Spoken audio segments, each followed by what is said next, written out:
بسم الله الرحمن الرحيم۔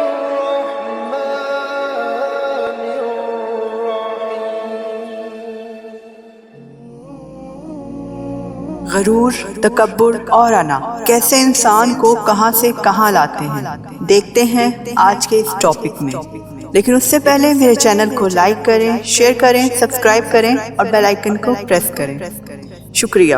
تو بڑھتے ہیں آج کے اپنے اس ٹاپک کی طرف۔ اس ٹاپک کا آغاز میں اس طرح سے کروں گی کہ 70 اور 80 کی دہائی میں ایک شخص تھا جس کی شہرت اور دولت کا اتنا چرچا تھا کہ شہزادیاں اور شہزادے اس کے ساتھ ایک کپ کافی پینا اپنے لیے اعزاز سمجھتے تھے۔ وہ کینیا میں موجود اپنے وسیع و عریض فارم ہاؤس میں چھٹیاں گزار رہا تھا کہ اس کی کمسن بیٹی نے آئس کریم اور چاکلیٹ کی خواہش کی۔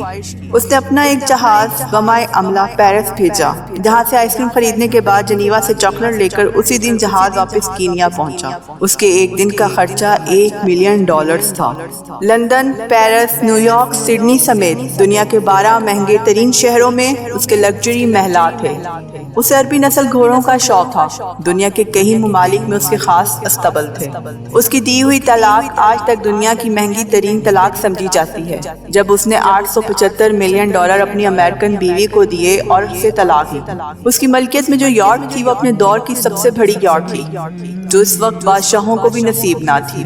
اس کی یارٹ پر 4 ہیلی کاپٹر ہر وقت تیار رہتے، جبکہ 610 افراد پر مشتمل عملہ موجود تھا۔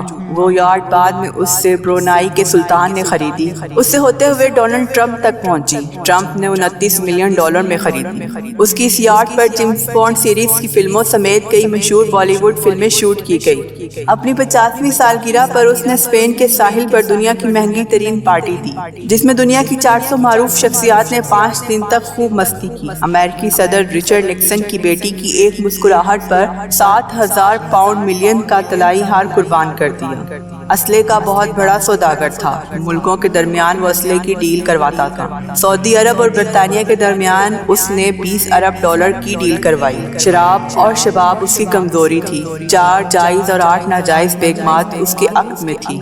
یتیموں پہ دستے شفقت رکھنا، بیواؤں کا خیال، مسکینوں کی مدد، سیلاب اور زلزلے میں انسانی ہمدردی کے تحت فلاحی کام، ان سب سے اسے سخت الرجی تھی۔ اس کا یہ جملہ مشہور تھا کہ آدم علیہ السلام نے اپنی اولاد کی کفالت کی ذمہ داری مجھے نہیں دی۔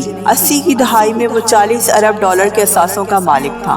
پھر آہستہ آہستہ اللہ تعالیٰ نے اس کی رسی کھینچ لی۔ اب تنزل کی طرف اس کا سفر شروع ہوا۔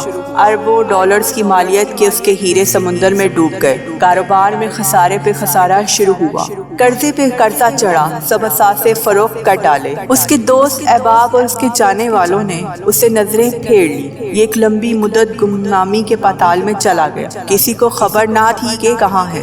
پھر ایک دن یہ لندن میں کسی سعودی تاجر کو ملا۔ اس کی حالت غیر ہو چکی تھی۔ اس تاجر سے کہا وطن واپس جانا چاہتا ہوں لیکن کرایہ نہیں ہے۔ اس سعودی تاجر نے اکانومی کلاس کا ٹکٹ خرید کے اسے دیا اور یہ جملہ کہا، اے عدنان، اللہ تعالیٰ نے فقیروں اور غریبوں پر مال خرچ کرنے اور صدقے کا حکم دیا ہے، یہ ٹکٹ بھی صدقہ ہے۔ اپنے دور کا یہ خرابتی شخص صدقے کی ٹکٹ پر عام مسافروں کے ساتھ جہاز میں بیٹھ کر جدہ پہنچ گیا۔ اس عرب پتی تاجر کا نام عدنان خشوگچی تھا۔ یہ عرب نہاد ترکی تھا۔ اس کی پیدائش مکہ میں ہوئی تھی۔ اس کا والد شاہی طبیب تھا۔ یہ شخص ترکی میں قتل ہوئے صحافی جمال خشوگچی کا چاچا تھا۔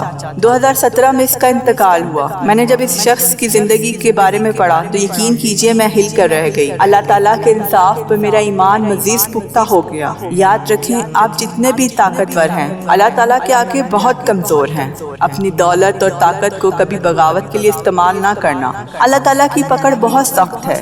وقت اور حالات کیسے بدل جاتے ہیں ہم کو پتہ نہیں چلتا۔ انسان دولت کے غرور میں بھول جاتا ہے یہ دولت اور عہدے انسان کو عارضی طور پر بڑا کرتے ہیں، لیکن انسانیت اور اچھا اخلاق انسان کو ہمیشہ بلند درجے پر رکھتا ہے۔ شکریہ۔